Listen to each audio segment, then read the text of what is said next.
When I look to the polls or reading the comments of Latvian sociologists, I see that in Latvia is a creeping ethnic conflict between the two parts of society. We face the radicalization in society, that this radical part on the Latvian side, that the far-right Latvian side of society is radicalized, and also the radical Russian part of society is being also radicalized. Hello, my name is Nicholas Furnival. You are watching or listening to an OSW interview. Today I'm talking to Bartosz Chmielewski, an OSW expert on the Baltic states, and we'll be discussing how Latvia is dealing with its Soviet past. Hi, Bartosz. Hi, hello. Okay, we're going to discuss about how Latvia has gone through the process of desovietization. It left the Soviet Union over 30 years ago. Could you give us an outline of what it looked like in 1991? What was the makeup of the state, for example, the demographics? How many Russians or Russian speakers compared to Latvians were there? Just after regaining of independence, Latvia society was split around on the half. 52% of inhabitants were ethnic Latvians, and the rest were Russians or Russian speakers or Slavic minorities. It was something new to like Latvian state or Latvian society, because during the interwar period, Latvians in Latvia make around 75%, and this change was made during the Soviet times when the central authorities in Moscow conduct the policy of colonization and Sovietization in Latvia, mostly during the 60s, 70s, and partly 80s. Central authorities sent or people were changing the place of lives freely from the Russian Soviet Republic, or mostly also Belarus Soviet Republic, to Latvia, because in the Soviet Latvia, the big industry was developed during the Soviet times, and the small republic need hands to work in these big factories. Also, the Soviet authorities, the central authorities, decide to establish the military bases in Latvian territory. That occurs that many people came to this part of Soviet Union. It changed completely national makeup in Latvia. That occurs that on the beginning of independence, the new Latvian independent government need to somehow establish rules of social life and political life again, because Latvians became almost a minority in their own country. As I said, the relation between the ethnic Latvians and non-Latvians were split almost in half.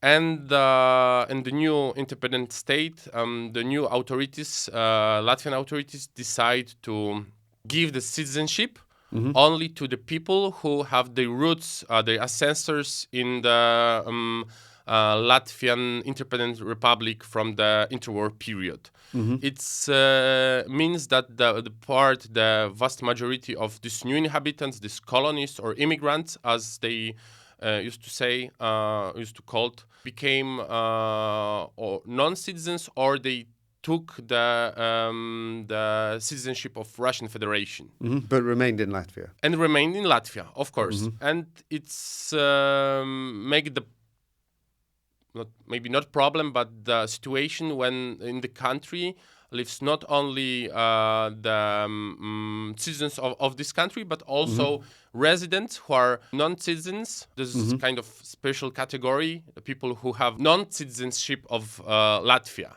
They have a special passport, which is have blue cover, and it says on the cover that this is non-citizenship passport of Republic of Latvia, and these people are not able and they weren't able to, for example, to vote in elections or take the government jobs, for example, or jobs in the government or public sector. And of course, during the last 30 years, especially during the 90s and the beginning of 21st century, that was a big problem in the country that occurs the debates in the society.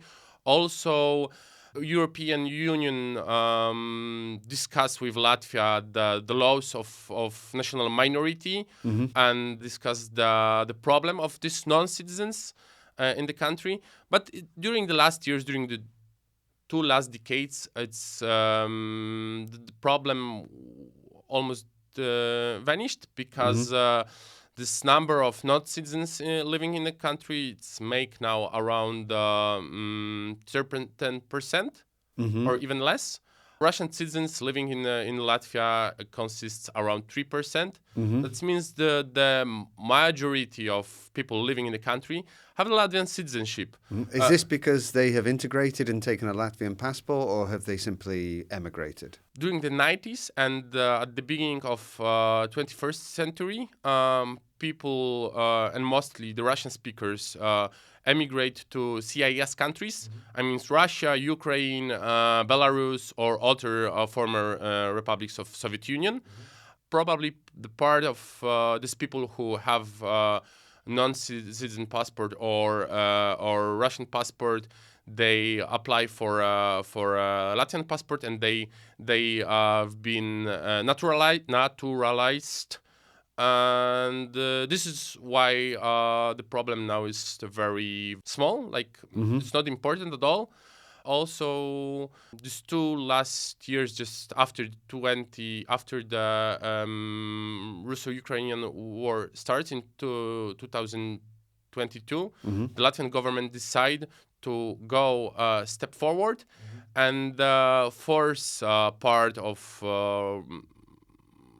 Russian citizens living in Latvia to legalize their stay again and pass the language exam. Because this is also one important thing we not mention, that it wasn't so easy to gain this Latvian passport during the 90s and very beginning of 21st century, because these people need to pass an exam, and there were also special quota, which let only the number of people pass this exam.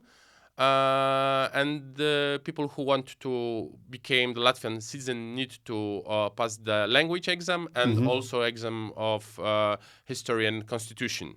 Are these exams particularly advanced? Yes, but it wasn't a matter of difficulty of the exams. That was mostly matter. I think that was mostly matter of learning language at all, because during the Soviet time, this Russian-speaking part of society was at the better social position. The Russian language was the dominating language in the country, in the society, and they were this position of these Russian speakers after the getting independence completely changed. That they were not on the top of the social strata, not on the top of the social ladder. They became on the lower level, and that was the mental barrier to learn language of which from their position or their mental stance were useless. Like for part of these people, the Russian citizens or Russian speakers in Latvia, that the learning Latvian language was useless because, first of all, it was difficult and only able to use in Latvia. And that was more problem. And I'm guessing in Latvia as well, 30 years ago, the ethnic Latvians spoke Russian in general. They're using the both. Like in the Soviet Union, the both language were able to speak on the street, but the major language of the local authorities and the public life was rather Russian than Latvian. Till nowadays, almost all society are bilingual. When we look to the statistics, that especially in the elder generation, people are bilingual.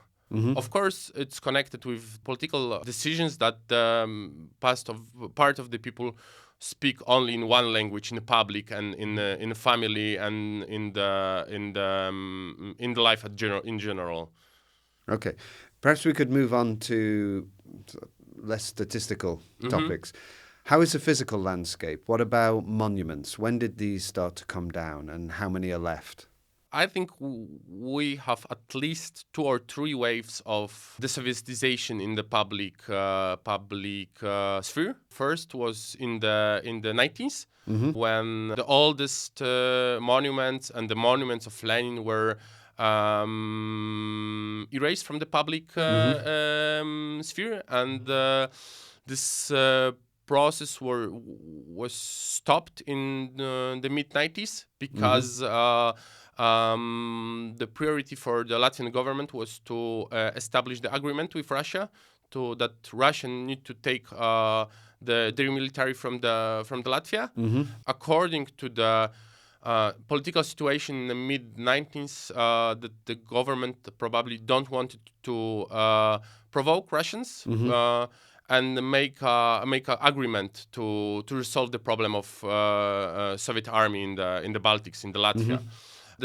I think that the second wave was in the first decade of 21st century, when the monuments which were in the low condition were erased from the public sphere, and the last wave is the wave which happened after the 2022, when the biggest and most controversial monument of victory, so-called monument of victory, was destroyed. That was the monument in the park in Riga, in the Park of Victory.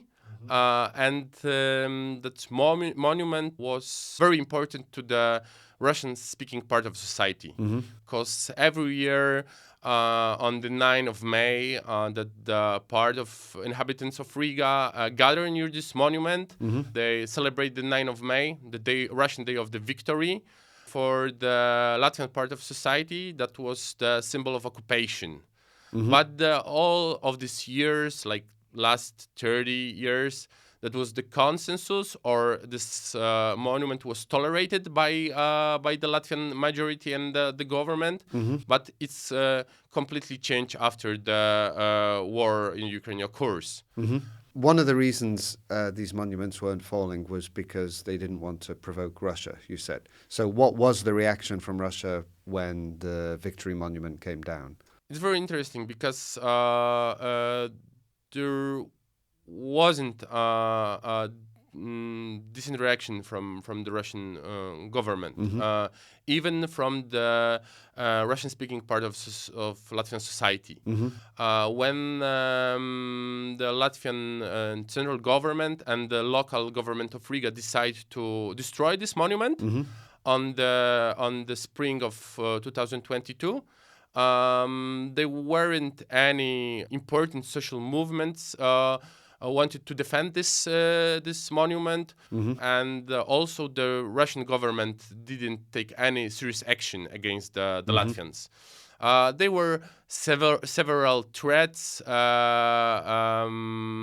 the Latvia, but Moscow didn't make any serious moves against the country.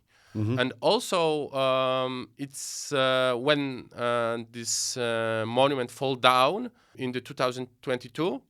It's I think it's opened the gate, or it was the gateway to the further desovietization decision in Latvia, because the most important symbol of Soviet heritage in the country fall down without any protests or serious protests from the part of society or Moscow.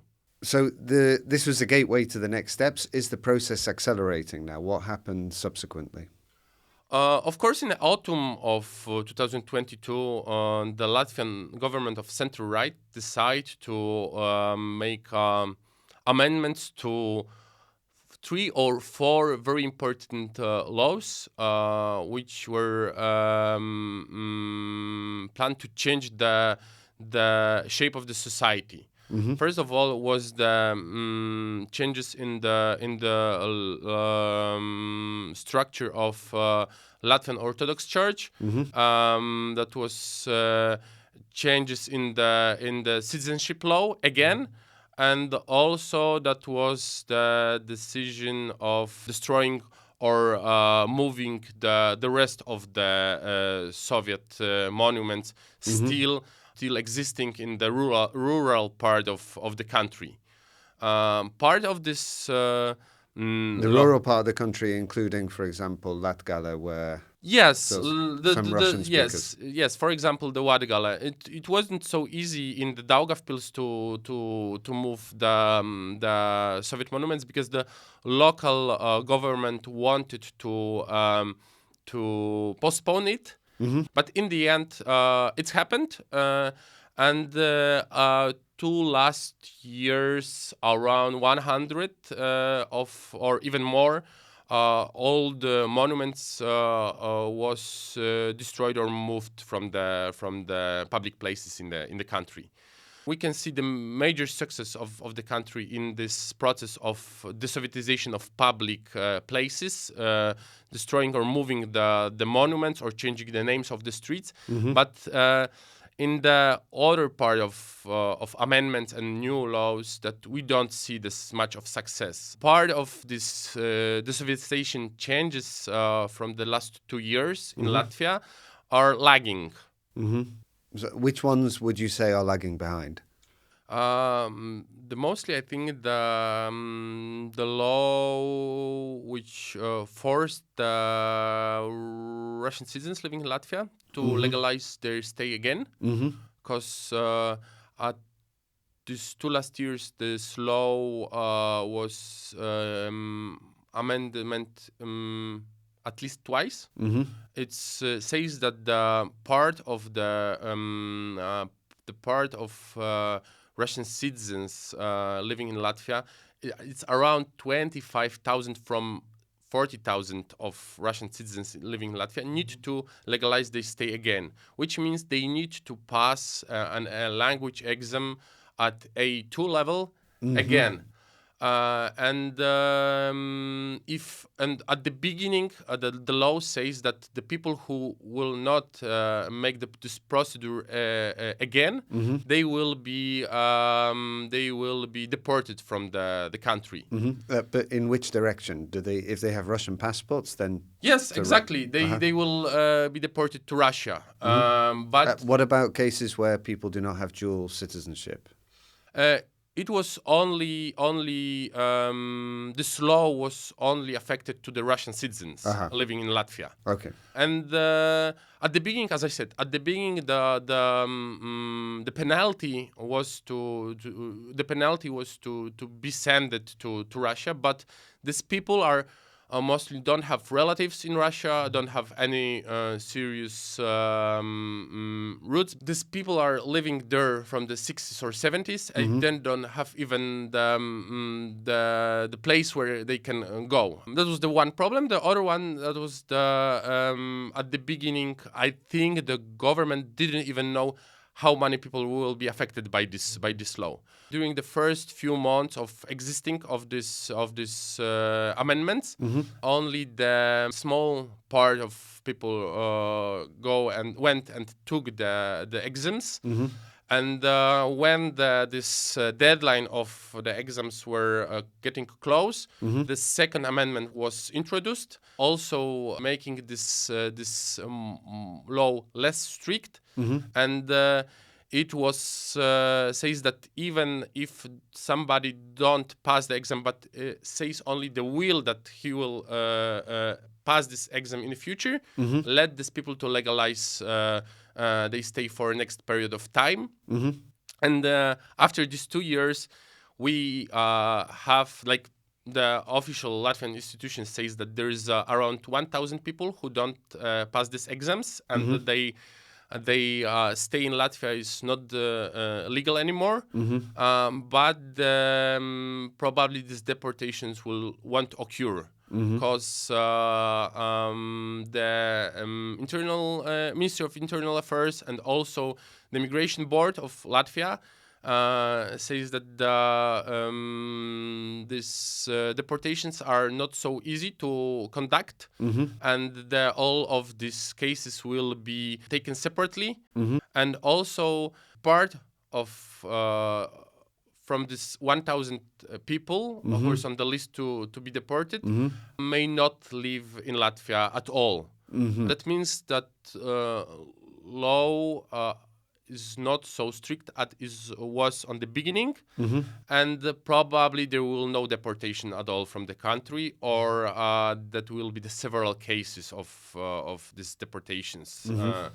And this is the one of the slagging desovietization laws. The other one is, and also very important, that 2 years ago Latvia decided to take the Latvian citizenship from the people who support the war in Ukraine. And when we say support, we mean the financial, non-financial, political, and all other means of supporting the Russia. And also, there weren't any cases of taking this citizenship from the people living in the country, especially that Latvia is a country signature of conventions limiting the statelessness, which means that if the government took the citizenship from somebody, this person need to have another citizenship. And it's not so easy to take from somebody the citizenship. And also we have the cases of people who are publicly known that they should this citizenship be taken. For example, this is the Piotr Aven, the Russian oligarch who was in 2016 being naturalized in Latvia, and he's a part of Russian elite. He's on the European list of personal sanctions, and he's still living in Latvia with the Latvian citizenship. Is this a sign of restraint from Latvia, or is it incompetence? It's not incompetence. It's rather a matter of defunct law. That's everybody in public knows that this guy could be taken on the amendments of this law, but he's still living in Latvia in the Latvian citizenship. It's another one case of the lagging desovietization in Latvia. Also. There is a few more laws similar to that, but these two are the most important, and they were most dividing the society among the two last years. Could you give us some details about these divisions over the last 2 years, please? When I look to the polls or reading the comments of Latvian sociologists, I see that in Latvia is a creeping ethnic conflict between the two parts of society, and there is the radical parts on the growth. Both sides are growing. I mean, we face the radicalization in society. That this radical part on the Latvian side, that the far right Latvian side of society is radicalized, and also the radical Russian part of society is being also radicalized, and it will be of course a problem in the future, because all of this polarization, not only in Latvia, but also in all of the countries of Europe, especially Central Europe, are affecting the democracy step by step. And it also I think it be seen in future in Latvia. Okay, thank you for that. I would like to ask one final question, which is a little provocative. This desovietization is going to be very complete, and the monuments are coming down. We take the example of Berlin. People go to Berlin and they go hunting for the Berlin Wall, and it's quite difficult to find remains of the Berlin Wall anymore. We understand the need to remove these symbols of the colonial past, but is it possible that they are deleting their history? Is there any attempt to preserve some of the symbols? No, at all, because it's a matter of interpretation of history. For the Latvian majority of society, for the Latvians, ethnic Latvians, are also part of non-Latvian of society in Latvia. This period of Sovietization and being the part of Soviet Union is a period of occupation, and it's not have any positive associations in this majority of society.